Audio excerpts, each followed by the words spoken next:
Hindi na tumataas at maaaring bumababa na rin ang bilang ng mga individual na tinatamaan ng leptospirosis sa buong bansa base sa pinakahuling datos ng Department of Health. Ayon kay Health Spokesman Albert Domingo, nananatili sa 3,000 katao ang bilang magmula June 8 hanggang August 7. Una nang lumobo ang bilang ng lepto cases sa bansa bunsod ng malawakang pagbaha na nagsimula nitong Hulyo.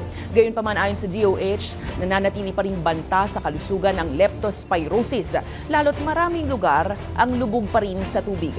Sa datos ng ahensya, Metro Manila ang may pinakamaraming naitalang kaso na tinutugunan naman ng 19 na leptospirosis lanes sa mga DOH hospitals.